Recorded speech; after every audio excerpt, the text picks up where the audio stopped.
Bonjour, bonsoir. Bienvenue sur la chaîne de l'immigration et de l'entrepreneuriat.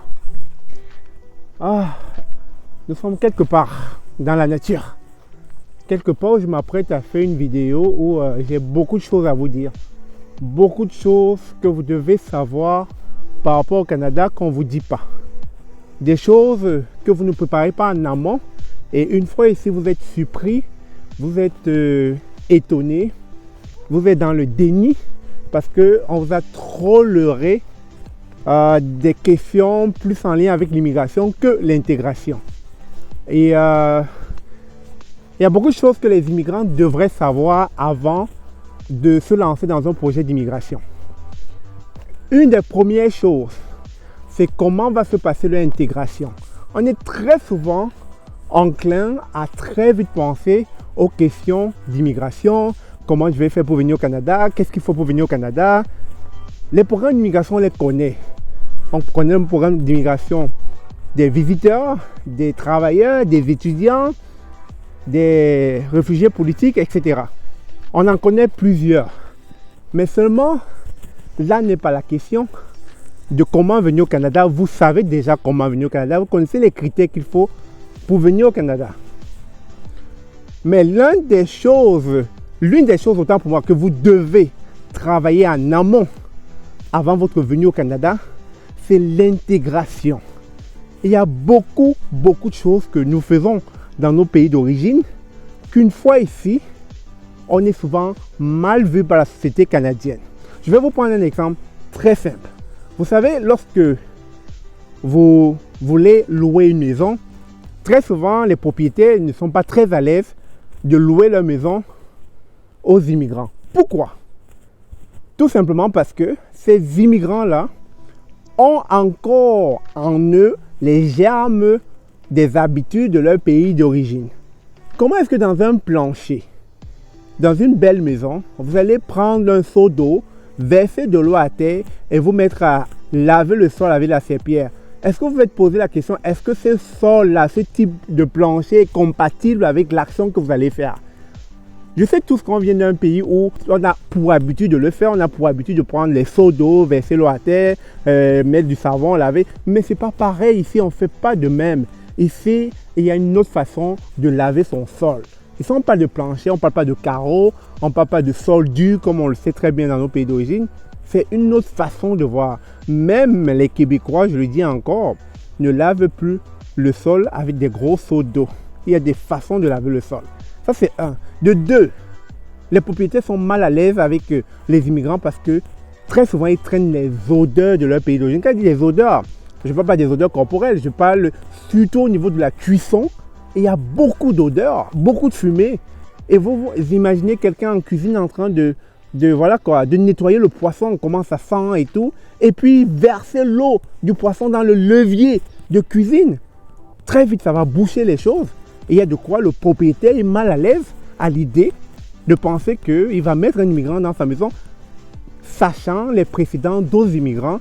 Donc vous comprenez pourquoi je dis, prenez le temps de vous questionner, d'observer et surtout d'écouter les expériences des uns et des autres immigrants. Parce que ça va vous apprendre beaucoup de choses. Comment changer vos habitudes. Parce que chaque pays a son code. Étant donné que chaque pays a son code, vous ne pouvez pas ramener le code de votre pays et faire comme si vous étiez dans votre pays. Vous n'êtes plus dans votre pays, vous êtes au Canada. Donc voilà des petites choses comme ça qui font toute la différence dans votre intégration au Canada. Et vous allez très souvent vous poser des questions existentielles. Pourquoi ça ne marche pas? Pourquoi? Non, tout simplement parce que vous n'avez pas pris le temps de vous mouler. Vous n'avez pas pris le temps d'épouser les nouvelles habitudes. Parce qu'il y a une métamorphose qui doit s'opérer dans votre vie une fois que vous arrivez au Canada. Celle de vivre comme les Québécois et les Canadiens. Vous ne pouvez plus vivre au Canada comme si vous étiez en Afrique. Ça, c'est impossible. Soyons sincères avec nous. Et c'est pour ça que je me tuerais en tant que chaîne qui dit beaucoup de choses concernant le Canada. Je dirais même l'une des rares chaînes qui dit des choses flagrantes concernant le Canada, que vous devez vous préparer en amont avant de venir au Canada. Parce que en tout ce qui concerne l'immigration, c'est connu. Vous savez comment faire pour venir au Canada. Mais par contre, ce que vous ne savez pas, c'est qu'une fois au Canada, comment vous allez vous comporter.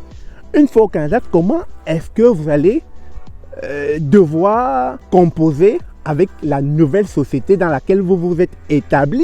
Donc voilà autant de choses qu'il faut savoir. Et l'une des choses qui crée beaucoup de séparation dans les couples immigrants, c'est tout simplement parce qu'il n'y a pas eu de transformation. Le gouvernement canadien est pressé de voir venir des immigrants. Le gouvernement canadien veut tellement que les immigrants arrivent ici. C'est normal. Le gouvernement canadien veut rehausser son économie, a donc besoin de main-d'œuvre. Mais seulement ce que le gouvernement canadien ne fait pas, c'est qu'elle n'a pas de bon organisme. Les organismes gouvernementaux là, ne font pas du travail comme il le faut. Pourquoi? Parce qu'ils sont composés de Québécois et de Canadiens qui ne connaissent pas vos réalités. Comment un Québécois qui va vous donner des instructions, qui va vous donner des conseils, pourra vous donner des bons conseils? Il n'a jamais vécu en Afrique. Il ne sait pas d'où vous venez. Il ne connaît pas vos réalités. Comment est-ce qu'il pourra vous donner des conseils qui pourront vous être utiles durant votre intégration au Canada? Il vous dira uniquement ce qu'il fait, qu'il faudra que vous fassiez au Canada. Et non ce qu'il faudrait déjà faire en vous pour vous transformer. Parce que ça prend une transformation.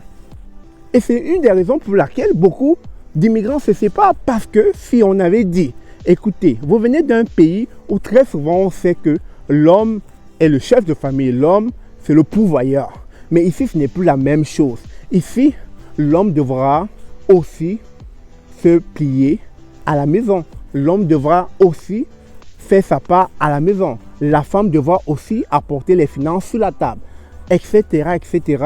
Si ces organismes mettaient en exergue cette réalité d'entrée de jeu, c'est-à-dire lorsque vous arrivez sur le sol canadien, à l'aéroport, n'importe quel aéroport du Canada, et que ces organismes étaient là pour vous dire, monsieur, sachez que vous êtes au Canada désormais, les choses ne seront plus pareilles.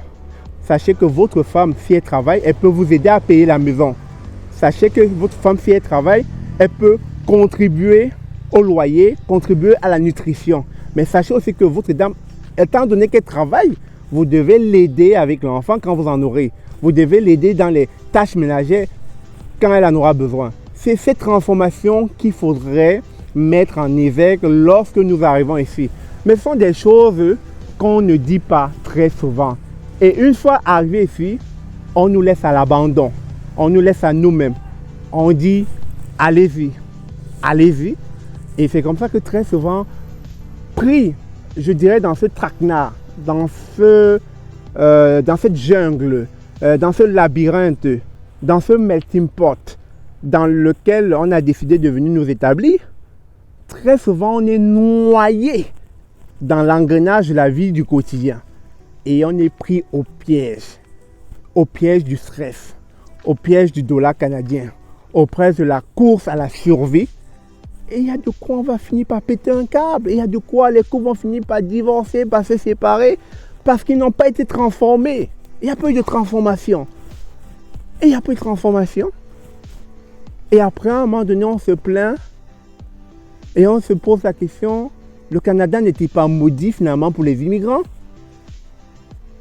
Ben oui, c'est la question que beaucoup d'immigrants finissent par se poser parce que tous les immigrants rencontrent le même problème. On ne parle pas de questions d'infidélité ici. On parle plus de questions d'humeur, d'attitude, de la façon de se comporter, la façon d'être, la façon de parler, la façon de s'exprimer. Il y a beaucoup de travail qui doit se faire en amont, chers amis, avant de venir au Canada. Travaillez sur vous parce que l'intégration ne va pas être facile. Elle va être rude, elle va être difficile. Et si vous ne faites pas cette transformation dès maintenant, avant de prendre l'avion, avant de lancer votre projet d'immigration, vous serez devant les faits accomplis. Ça va être rude, ça va être difficile. Et c'est un message que je tiens à vous passer. Et vous savez, on dit la répétition est la mère de l'éducation. C'est-à-dire, à force de répéter, l'enfant finit par comprendre. Donc, on ne se fera de le dire encore et encore, répéter encore et encore, qu'il va falloir vous transformer avant de venir au Canada. Sur ce, on se dit à très bientôt. J'espère que vous avez aimé la nature. N'oubliez pas de liker, de vous abonner et surtout de partager cette vidéo. Merci.